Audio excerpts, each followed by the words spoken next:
গত কয়েকদিন ধরে নাটোরের সিংড়ার স্বতন্ত্র প্রার্থী বিএনপি নেতা দাউদার মাহমুদের এক সমর্থককে কোপানোর ঘটনায় বেশ আলোড়ন তৈরি করেছে পুরো জেলা জুড়ে। তার নামটি হলো রায়হান কবির। তিনি একজন ওয়ার্ড বিএনপির নেতা। তাকে কুড়াল দিয়ে কুপিয়ে জখম করার ঘটনায় বেশ আলোড়ন তৈরি করেছে জেলা জুড়ে। এই ঘটনায় অবশ্যই থানায় মামলাও হয়েছে 20 থেকে 25 জনের নামে। তো যেটি ঘটনা ঘটেছে যে আমরা যেটি দেখতে পাচ্ছি যে এই বিভিন্ন নির্বাচন কেন্দ্রিক যে বিভিন্ন সংঘর্ষ, বিভিন্ন প্রতিপক্ষের হামলা, সেটি কিন্তু আস্তে আস্তে বাড়তে শুরু করেছে।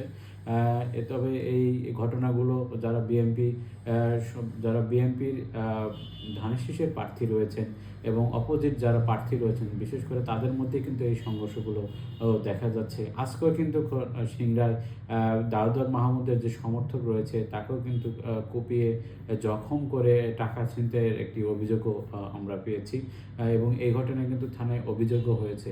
এছাড়া গত দুদিন ধরে কিন্তু লালপুরে বেশ উত্তেজনা বিরাজ করছে, এবং সেখানে পুতুল সমর্থক এবং বিশেষ করে তাইফুর রহমান টিপু সমর্থকদের মধ্যে কিন্তু আমরা দফায় দফায় যে ধরনের সংঘর্ষ, সেটিও কিন্তু আমরা এই খবরগুলোতে দেখতে পাচ্ছি, এবং এই ধরনের খবর কিন্তু প্রতিনিয়ত আসতে শুরু করেছে। তো যেহেতু আগামী 21 তারিখে এটি প্রত্যাহারের শেষ দিন রয়েছে, মনোনয়ন প্রত্যাহারের শেষ দিন, সে পর্যন্ত হয়তো বলা চলে যে আসলে কারা প্রার্থী থাকছে বা কারা থাকছে না। এরপরে হয়তো যদি নির্বাচন কেন্দ্রিক আমরা মনে করছি যে এই প্রশাসনের যে দুর্বলতা, অর্থাৎ নির্বাচন কমিশনের যারা মনোনীত রয়েছেন তাদের যে দুর্বলতার কারণে কিন্তু এই বিএনপির মধ্যে এই ধরনের সংঘর্ষের, প্রতিপক্ষের উপরে হামলা বা বিভিন্ন ধরনের যে কোপানোর ঘটনা, সেটি কিন্তু বৃদ্ধি পাচ্ছে। আমরা এই ঘটনা যদি এখনই এটি নির্মূল করা না সম্ভব হয়, তাহলে কিন্তু আগামী যে ত্রয়োদশ জাতীয় সংসদ নির্বাচন রয়েছে, এই নির্বাচনে কিন্তু এই ধরনের ঘটনা কিন্তু আরও বেশি রূপ নেবে।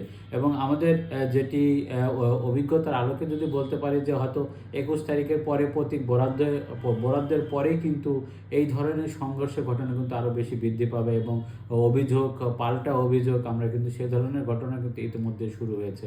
তো আমরা যেটি চাইবো যে নির্বাচন কমিশন এবং রিটার্নিং কর্মকর্তা এবং যারা সহকারী রিটার্নিং কর্মকর্তা রয়েছেন, এছাড়া জুডিশিয়াল ম্যাজিস্ট্রেট যারা নির্বাচনের দায়িত্ব পালন করছেন, এখনই, এবং স্থানীয় প্রশাসন, যারা পুলিশ প্রশাসন রয়েছে, এখনই যদি এই বিষয়গুলো নিয়ে তারা বেশ উদ্যোগী ভূমিকা না নেয়, তাহলে কিন্তু বড় ধরনের সংঘর্ষের ঘটনা ঘটতে পারে বলে আমরা এটি আশঙ্কা করছি। এবং এখন থেকে যে ধরনের ঘটনাগুলো শুরু হয়েছে, প্রতিপক্ষকে কোপানো, আরেক গ্রুপকে কোপানো, এই ধরনের ঘটনা কিন্তু বাড়তে থাকবে বলে আমরা মনে করছি। তবে এই ঘটনাগুলোকে এখনই নির্মূল করা প্রয়োজন, এবং এই বেশ 2-3 দিন ধরে এই ঘটনাগুলো কিন্তু আরও বেশি শুরু হয়েছে, এবং প্রতীক বরাদ্দের পরে হয়তো এই ধরনের ঘটনা আরও বৃদ্ধি পেতে পারে।